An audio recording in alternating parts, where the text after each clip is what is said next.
नमस्कार, स्वागत है आपका राज्यसभा टीवी में। मैं हूं अमृता राय और आज तर्कश में हैं हमारे साथ समाजवादी पार्टी के प्रदेश अध्यक्ष अखिलेश यादव। अखिलेश, आपका स्वागत है।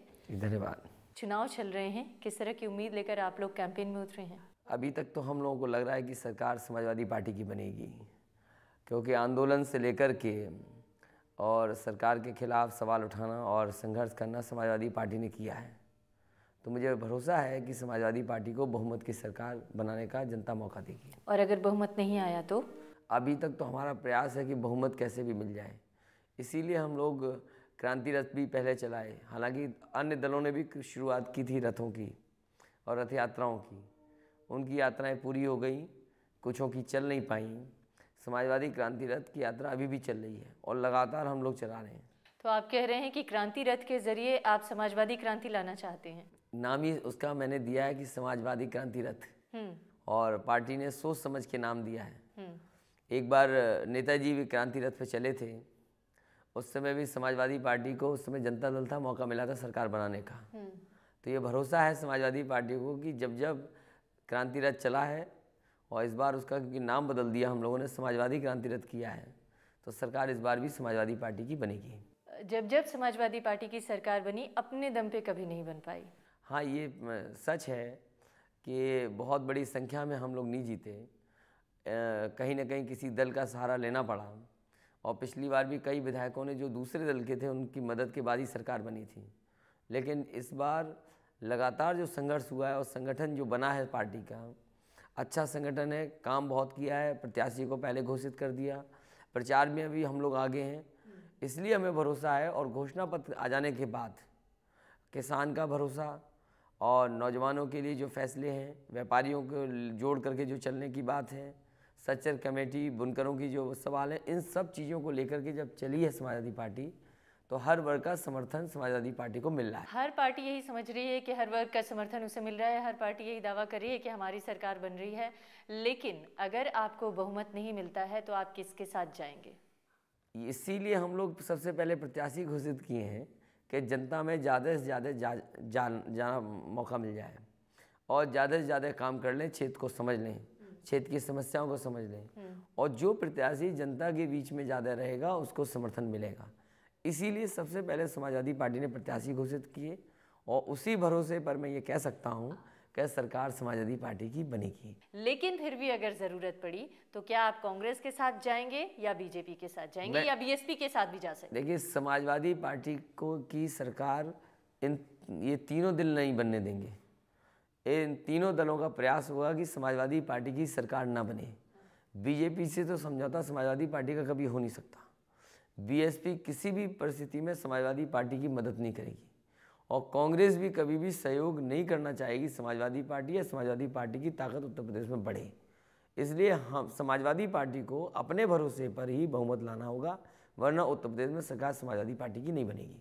तो अब आप ये मान चुके हैं कि कांग्रेस का समर्थन नहीं मिलने वाला है? जो कांग्रेस पार्टी ने कहा कि राष्ट्रपति शासन लग जाएगा या समर्थन नहीं देंगे, हाँ, उससे कहीं ना कहीं जनता में ये संदेश गया है सीधा सीधा, और जनता समर्थन अब करेगी समाजवादी पार्टी का। क्योंकि बहुमत की सरकारें बनी है, इधर बंगाल में भी बनी है तो बहुमत की सरकार बनी है, जनता ने पूरा बहुमत दिया है। तमिलनाडु में भी जो सरकार बनी जिसकी कल्पना नहीं कर सकते थे, पूरा बहुमत जनता ने दिया है। बगल में बिहार में भी पूरा बहुमत दिया है। इसीलिए इन बातों को जब हम लोग जनता के बीच में रखते हैं और जो कांग्रेस का रवैया है, उसके बाद मैं कह सकता हूं कि समाजवादी पार्टी को बहुमत जनता देगी। लेकिन सच्चाई ये है अखिलेश कि जिस तरह से बिहार में या जिस तरह से पश्चिम बंगाल में एंटी इनकम्बेंसी और दूसरा बिहार में अगर कहें तो सरकार के प्रति एक तरह से सहानुभूति, वो दोनों चीज़ यहाँ पर नहीं है। ना उतना ज़्यादा एंटी इनकम्बेंसी है और ना ही सरकार के प्रति सहानुभूति भी है। एक जटिल सिचुएशन में उत्तर प्रदेश की लड़ाई हो रही है। देखिए, जहाँ तक समाजवादी पार्टी की बात है, आज जनता को वो सब फैसले याद आ रहे हैं जो समाजवादी पार्टी ने लिए थे। 29 चीनी मिलें उत्तर प्रदेश में लगी थी, गन्ने की पैदावार में नंबर 1 समाजवादी पार्टी की सरकार में थे किसान, और उत्पादन भी चीनी का बढ़ा था। कई बिजली के कारखाने लगे। आज तमाम दल कह रहे हैं कि बिजली कहाँ से आएगी। उत्तर प्रदेश में बिजली के कारखाने लगाने का काम नेताजी ने और समाजवादी पार्टी ने किया। लैंको का बिजली का कारखाना लगा, उत्पादन बढ़ गया बिजली का। लेकिन लोग इस बात को भी नहीं भूले हैं कि आपके दौर में गुंडों का भी बड़ा राज चला। देखिए, वो कहीं ना कहीं पार्टी के खिलाफ प्रचार बहुत बड़ा हुआ और उसका खामियाजा हम लोगों को भुगतना पड़ा और सरकार से हम लोग बाहर हो गए। हाँ। इधर जनता ने 5 साल संघर्ष करते हुए समाजवादी पार्टी को देखा है और समाजवादी पार्टी के प्रति भरोसा बढ़ा है कि समाजवादी पार्टी किसी भी ऐसे व्यक्ति को बढ़ा नहीं सकती जो क्रिमिनल है, माफिया है या गुंडा है। तो क्या इस बार चुनाव में आप लोगों ने क्रिमिनल माफियाओं को टिकट नहीं दिया? समाजवादी पार्टी ने आश्वासन दिया है। हाँ। और भरोसा दिया है कि समाजवादी पार्टी ऐसे लोगों का साथ नहीं लेगी, मौका नहीं देगी और अपने ही अच्छे प्रत्याशियों की ताकत पे सरकार बनाएंगे। संघर्ष तो सब अपने अपने स्तर पर कर रहे हैं, आप ही को कोई क्यों चुने? उनका संघर्ष जो है वो दिखावे का है। हाँ। चुनाव आ गया है तो संघर्ष में दिखाई दे रहे हैं। असली जब लड़ाई थी इस सरकार के खिलाफ, महंगाई और भ्रष्टाचार का सवाल था, तो लाठी समाजवादी पार्टी के कार्यकर्ता खा रहे थे। कोई पार्टी का नेता नहीं बचा हुआ, बड़ा नेता भी, जो जेल ना हुआ है वो इस सरकार के भ्रष्टाचार के खिलाफ, पत्थर लगाने के खिलाफ। तो इसलिए इस सरकार के खिलाफ नाराजगी जनता में बहुत है। लखनऊ में हाथी लगा दिए, जिंदा में मुख्यमंत्री ने अपनी मूर्ति लगा दी, हज़ारों करोड़ रुपया पत्थर मूर्तियों पे लगा दिया, 600 एकड़ ज़मीन कब्जा कर ली। और नोएडा में जो पत्थर लगे हैं, स्मारक बने हैं, वो भी कहीं ना कहीं कांग्रेस की वजह से ही लगे हैं। कांग्रेस अगर पर्यावरण का एनओसी नहीं देती तो शायद वहाँ पर पत्थर इतने बड़े नहीं लग सकते थे। आप भ्रष्टाचार की बात कर रहे हैं, भ्रष्टाचार के आरोप मायावती सरकार पर लगे, तो क्या अगर समाजवादी पार्टी अपनी सरकार बनाएगी तो मायावती के खिलाफ इसकी जांच करवाएगी? हमारी पार्टी ने अपने मैनिफेस्टो में लिखा है कि जो भ्रष्टाचार हुआ है और जिस तरह पत्थरों पे पैसा बर्बादी हुई है, जिस तरह विभागों में संगठित भ्रष्टाचार चला है, ऑर्गेनाइज्ड वे में करप्शन हुआ है, उसकी जांच होगी, अधिकारी जो होंगे उनके खिलाफ कार्रवाई होगी और कानून के अंदर सजा मिलेगी। आय से अधिक संपत्ति का मामला मुलायम सिंह यादव पर भी चल रहा है, तो क्या आप उसकी जांच करवाने के पक्ष में हैं? उसमें तो क्योंकि मुझे बोलना, आपने सवाल छेड़ा है तो मुझे बोलना ज़रूर चाहिए कि ये वो कहीं ना कहीं कांग्रेस के इशारे पे ही वो मामला आया है। जिस व्यक्ति ने पीआईएल की थी वो कांग्रेस का ही पदाधिकारी, कांग्रेस का ही नेता है और उसमें बहुत बड़े नेता हैं कांग्रेस के जिन्होंने कहीं ना कहीं साजिश की थी। तो अब वो मामला है सीबीआई के, सीबीआई ने जांच कर ली होगी, कोर्ट के सामने मामला है। हमें भरोसा है उसमें न्याय समाजवादी पार्टी हम लोगों को मिलेगा। उन्होंने जो संपत्ति बताई, ज़मीन बताई हैं, वो है ही नहीं जगह पर, मौके पर नहीं है। तो जो आरोप बार आरोप लगा रहे हैं कि जो नोएडा में लैंड स्कैम हुआ है उसमें आपके पिताजी भी शामिल तो वो तो समाजवादी पार्टी के साथ रहे हैं तो वो ये बता भी सकते हैं हमने कहाँ पैसा रखा है या हमारी बिल्डिंग कहाँ है, प्लॉट कहाँ है, वो बता सकते हैं। वो तो नेताजी के खास रहे हैं और साथ काम किया है। अगर कहीं कुछ बात है तो वो उनको बताना चाहिए। तो आपकी सरकार बनेगी तो जांच करवाने का भरोसा देते हैं? अगर कोई बात होगी, गलती होगी, मैं स्वीकार करूँगा उसको। अगर कहीं हम लोगों की इस तरह की बात होगी तो स्वीकार करेंगे, उसमें कोई बड़ी बात नहीं है। लेकिन झूठे आरोप किसी पे लगाए जा सकते हैं, इसीलिए जो कोर्ट फैसला करेगा उसको मानेंगे। और जो तथ्य मांगे सीबीआई ने या जिस किसी ने वो अपनी जांच कर ली होगी पूरी। तो हम तो ये कहते हैं कि सीबीआई की जांच तो उनके खिलाफ है जो कांग्रेस के खिलाफ लड़ते हैं, तो कांग्रेस ने तो जानबूझ के कराई है। और मैं तो क्योंकि आपसे बात कर रहा हूँ तो आरोप कैमरे के सामने लगा रहा हूँ।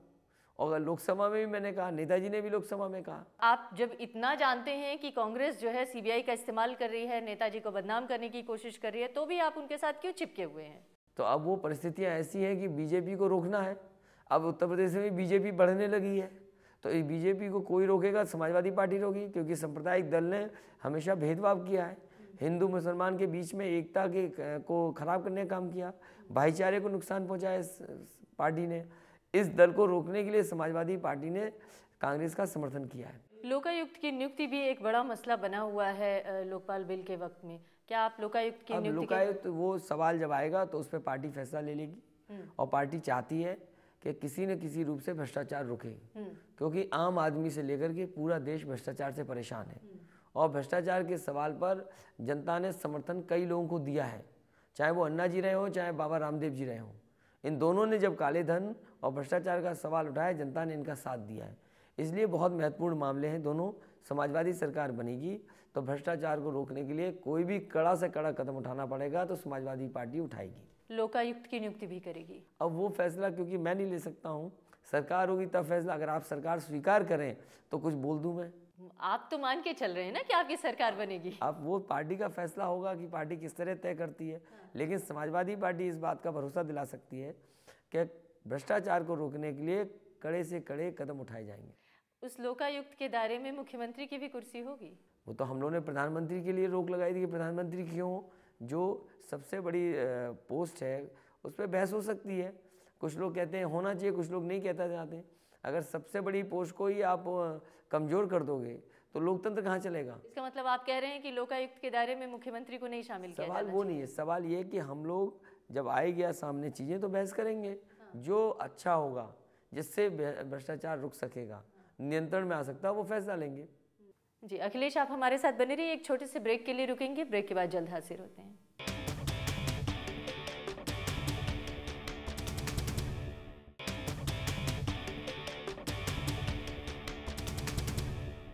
ब्रेक के बाद एक बार फिर आपका स्वागत है। अखिलेश लगातार हमारे साथ बने हुए हैं। अखिलेश, समाजवादी पार्टी बदल रही है क्या?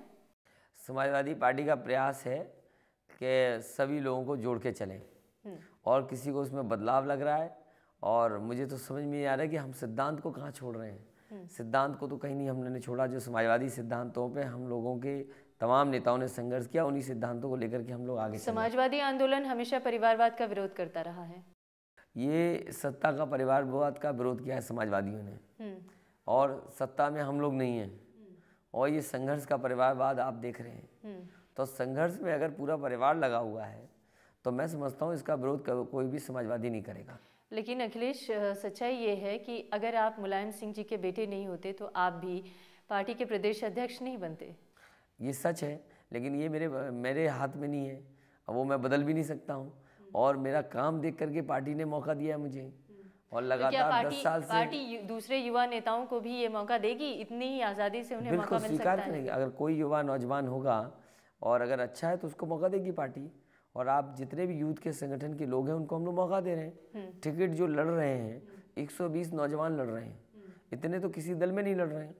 एक IIM का प्रोफेसर अभिषेक मिश्रा जो नौकरी छोड़ के आए हैं IIM से, अहमदाबाद से, वो समाजवादी पार्टी से लड़ रहे हैं। इसी तरह डॉक्टर हैं, वो लड़ रहे हैं।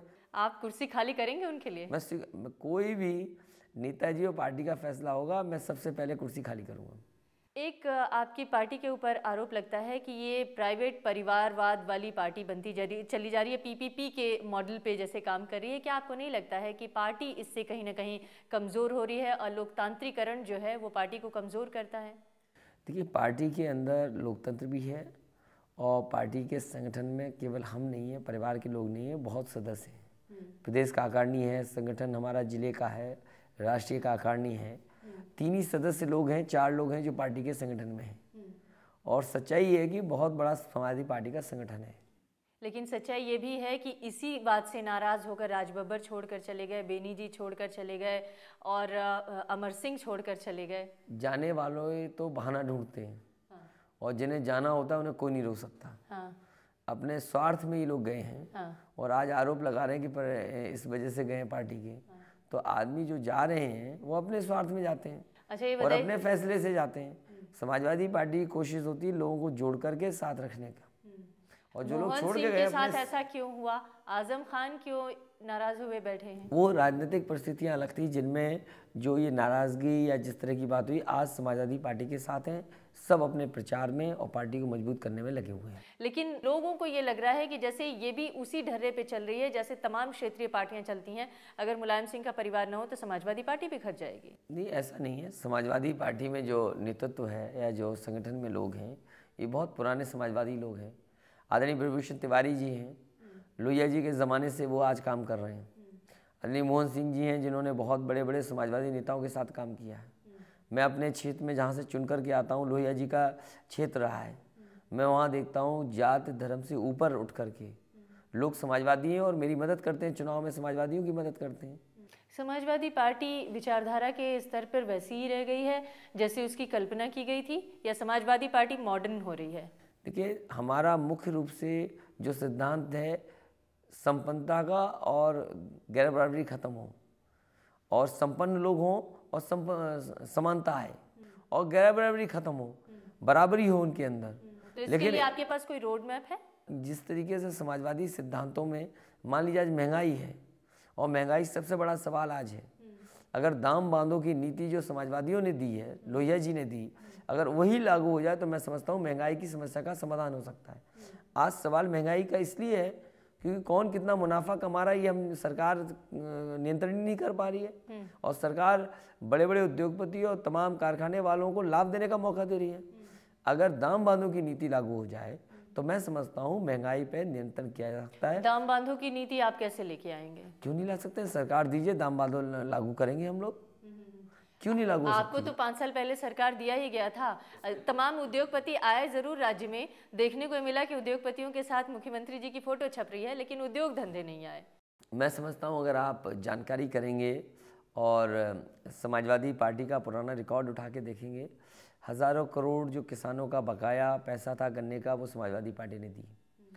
29 चीनी मिलें लगी थी समाजवादी पार्टी की सरकार में, और बड़े पैमाने पर पैसा उत्तर प्रदेश में आया था। उसके कारण गन्ने की पैदावार बढ़ गई, चीनी का उत्पादन बढ़ा, और उससे संबंधित जो केमिकल लगते हैं उसके भी बहुत बड़े कारखाने लगे थे उत्तर प्रदेश में।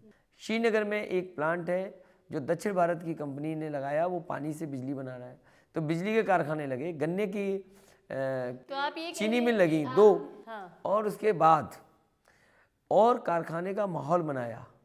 और आपकी जानकारी में होगा दादरी का बिजली का सबसे बड़ा कारखाना लगने जा रहा था, कांग्रेस के लोगों ने नहीं लगने दिया, रोक दिया उसको। और उत्तर प्रदेश में प्राइवेट यूनिवर्सिटियां बनना शुरू हो गई, जो अमेठी आज देश की अच्छी यूनिवर्सिटी मानी जाती है, प्राइवेट यूनिवर्सिटियों में सबसे बड़े आगे है, वो भी समाजवादी पार्टी की ही देन है। अखिलेश यादव, ये बताइए तो आपको बाहर जाके क्यों पढ़ना पड़ा?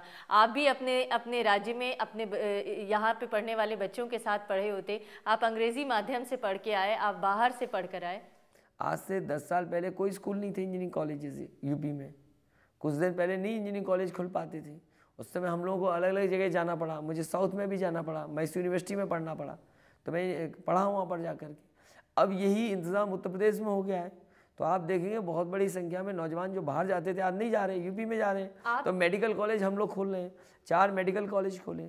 सैफई में जो मेडिकल कॉलेज खोला है उसमें फ्री इलाज हो रहा है गरीबों का, किसानों का। अगर आप जाएंगे लॉ यूनिवर्सिटी देखेंगे, राम मनोहर लॉ यूनिवर्सिटी आज देश के पैमाने पे सबसे सुंदर यूनिवर्सिटी है, आपके बेंगलोर से लॉ यूनिवर्सिटी के बाद। तो पढ़ाई में काम कर रहे हैं, कारखाने में काम कर रहे हैं, बिजली लगाने में काम कर रहे हैं। कि अभी हाल ही में एक एनजीओ है प्रथम, जो सालाना रिपोर्ट जारी करती है देश में शिक्षा की स्थिति की, उसमें उत्तर प्रदेश सबसे पिछड़ा हुआ राज्य है पढ़ाई लिखाई के मामले में। अगर हमारी बुनियाद सही नहीं होगी तो हम ऊपर कहाँ जाएंगे? तो बीएसपी की सरकार चल रही है 5 साल, उसके लिए जिम्मेदार बीएसपी है। केंद्र में 8 साल से सरकार चल रही है कांग्रेस, तो कांग्रेस और बीएसपी को इसका जवाब देना चाहिए कि आखिरकार 5 साल में ये शिक्षा का स्तर कैसे गिर गया। समाजवादी पार्टी की सरकार बनेगी, शिक्षा का इंतज़ाम अच्छा होगा, कॉलेजेस अच्छे बनेंगे। लड़कियों के लिए बनाने का फैसला ले लिया है कि जिन ब्लॉक में लड़कियों के अच्छे स्कूल नहीं हैं वहाँ बनाए जाएंगे।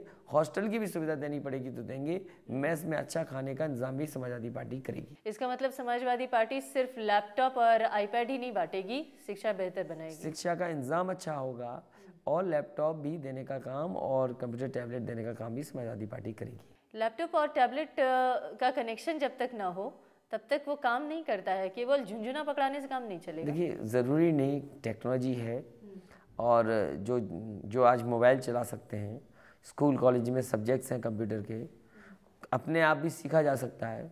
तो मैं समझता हूँ कंप्यूटर टैबलेट देने से, लैपटॉप देने से, जो एक उनके मन में भावना ये होती है कि बड़े स्कूलों में कंप्यूटर की पढ़ाई होती है या शहर में ही स्कूल हैं जो कंप्यूटर की सुविधा दे सकते हैं, तो गाँव हम ये सुविधा देना चाहते हैं, तो इसमें नाराज़गी किसी को नहीं होनी चाहिए। और अगर समाजवादी पार्टी है ना जो कहती थी कि अगर कंप्यूटर लैपटॉप आ जाएगा तो रोजगार खत्म हो जाएंगे, ये वही समाजवादी पार्टी है जो अंग्रेजी का विरोध करती रही अपनी देशी भाषाओं के रक्षा करने के लिए। ये समाजवादी पार्टी अचानक इतनी तेजी से बदलने क्यों लगी, इतना आइडियोलॉजिकल शिफ्ट क्यों? देखिए, दुनिया में तमाम मुल्क हैं जो अपनी भाषा में तरक्की की है। हाँ। जो लोग ये कहते हैं कि अंग्रेजी से ही खुशहाली आ सकती है, तो कहीं ना कहीं गुमराह देश को कर रहे हैं। तो मैं चाहता हूँ जिन लोगों ने ये आरोप लगाया था कि अंग्रेजी के खिलाफ हैं हम लोग, कंप्यूटर के खिलाफ हैं, मैं उनसे पूछना चाहता हूँ आखिरकार इस देश में अंग्रेज़ी क्यों नहीं पढ़ने दी? अंग्रेज़ी में पढ़ाते। आज अगर कन्नड़ में कंप्यूटर चलेगा, मलयालम में कंप्यूटर चलेगा, तो आम आदमी ज़्यादा समझ सकता है। समाजवादी पार्टी की सरकार चाहती है कि जो कंप्यूटर की पढ़ाई अंग्रेज़ी में होती रही है, हिंदी में पढ़ाइए, उर्दू में पढ़ाइए और ज़रूरत पड़े तो अंग्रेज़ी में पढ़ाइए। हम अंग्रेज़ी भाषा के खिलाफ़ नहीं हैं, लेकिन अंग्रेज़ी भाषा कामकाज के लिए इस्तेमाल हो और कहीं ना कहीं सम्मान और प्रतिष्ठा से इस भाषा को जोड़ा जाए, तो इसके खिलाफ समाजवादी पार्टी है। लेकिन आम आदमी को कामकाज देने के बजाय आपकी पार्टी तो बेरोजगारी भत्ता देने की बात करती है। तो ये तो कांग्रेस की देन है, और कांग्रेस ने गलत नीतियां बनाई जिसकी वजह से देश पिछड़ता चला गया। और मैंने कई मौक़ों पर कहा है कि कांग्रेस के लोगों को ये समझना चाहिए कि बेरोजगार नौजवान नहीं, बेरोजगार बाप भी इन्होंने बनाए हैं।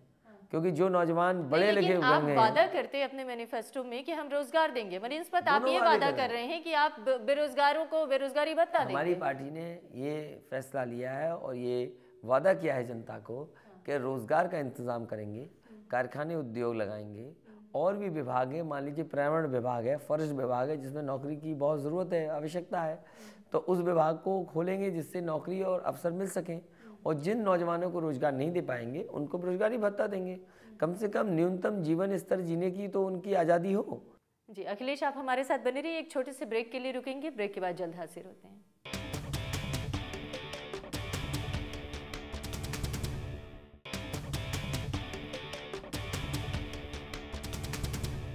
बहुत हवाई वायदे आप नहीं कर रहे हैं मुसलमानों को, जो आपने 18% आरक्षण की बात की, क्या वो हवाई वादा नहीं है? हमारी पार्टी ने कहा है कि केंद्र सरकार पे पूरी तरीके से समाजवादी पार्टी दबाव बनाएगी।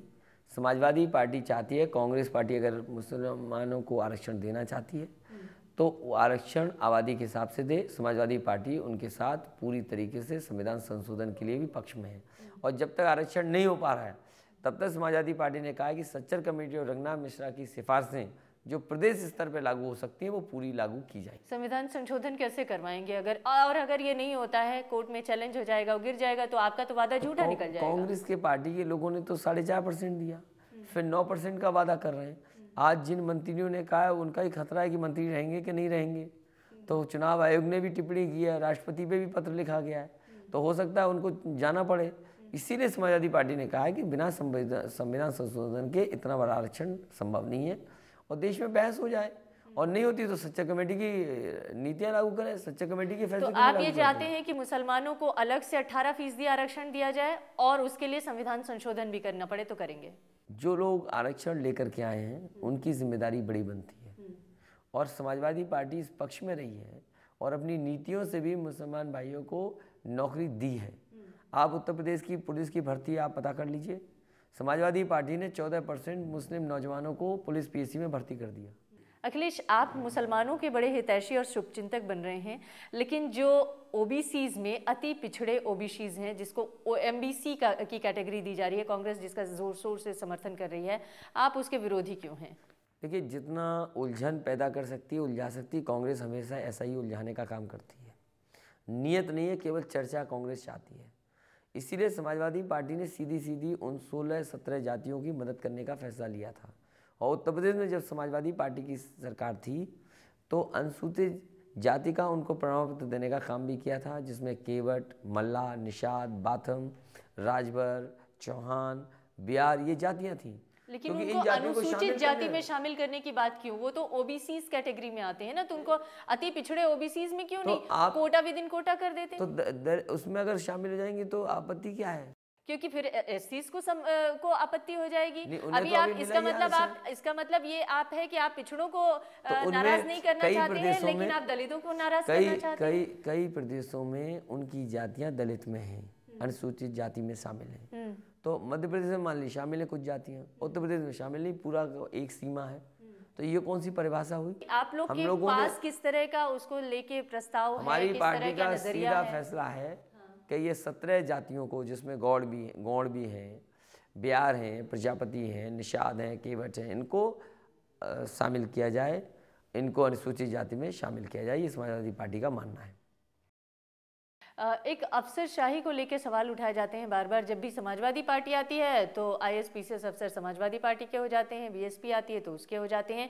तो जो अफसरों का राजनीतिकरण होता है, इससे क्या आपको नहीं लगता है कि गवर्नेंस के लिए ये नुकसानदेह होता है और आफ्टर ऑल जनता का इसमें नुकसान होता है? समाजवादी पार्टी ने कभी भी दबाव नहीं बनाया और किसी भी अधिकारी को ये मापदंड नहीं माना कि वो अगर कार्यकर्ता की तरह काम करता है तो उसको आगे बढ़ाएं।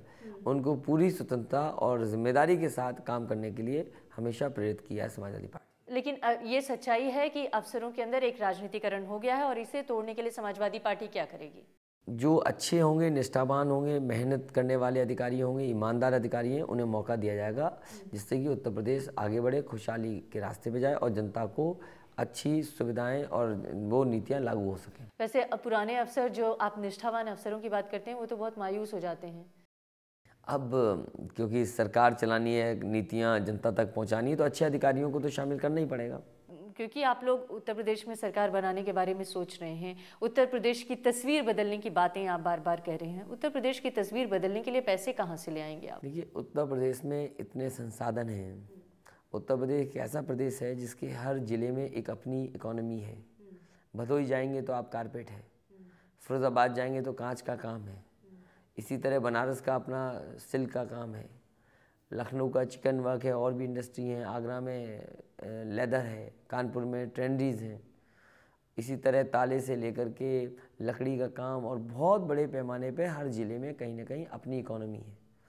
और जिस तरीके से बहुजन समाज पार्टी ने भ्रष्टाचार किया है, कोई कल्पना नहीं कर सकता था इतनी संगठित भ्रष्टाचार उत्तर प्रदेश में हो सकता है। तो भ्रष्टाचार को रोक देंगे, और जो लापरवाही से पैसा खर्च हो रहा है, जो पैसा पत्थर मूर्तियों में लगा है, 40,000 करोड़ इस सरकार ने लगा दिया। यही 40,000 करोड़ अगर इंतज़ाम में लग जाता तो आज सड़कें, पुल और बिजली का अच्छा इंतज़ाम उत्तर प्रदेश में हो जाता। क्या आप तो ये पैसा और अपने संसाधनों से इतना इंतज़ाम कर सकती है सरकार। समाजवादी सरकार थी तो बहुत बड़े पैमाने पे पुल बने थे, चीनी मिल लगी थी, बिजली का इंतज़ाम हुआ था, और zero deficit budget Uttar Pradesh की सरकार का था। अब आप बार बार ये दावे कर रहे हैं कि उत्तर प्रदेश में आपकी सरकार आएगी, सरकार आ गई तो मुख्यमंत्री कौन बनेगा? मैं आपको फिर भरोसा दिलाता हूँ, जो मेहनत की है, जो संगठन प्रयास कर रहा है, जो संघर्ष किया है, समाजवादी पार्टी बहुमत की सरकार बनाएगी, और पूरी पार्टी चाहती है कि नेताजी उत्तर प्रदेश के मुख्यमंत्री एक बार फिर बने। लास्ट सवाल मेरा ये है कि अखिलेश यादव हैं क्या, वो क्या सोचते हैं, किस तरह के सपने देखते हैं? समाजवादी पार्टी आगे बढ़े, सरकार बने, यही सबसे बड़ा सपना समाजवादी पार्टी और मेरा है। हमसे बातचीत करने के लिए आपका बहुत बहुत धन्यवाद और बहुत शुभकामनाएं। धन्यवाद। तो ये थे अखिलेश यादव, बेबाकी से अपनी बात रखते हुए और कठिन सवालों से बचते हुए। नमस्कार।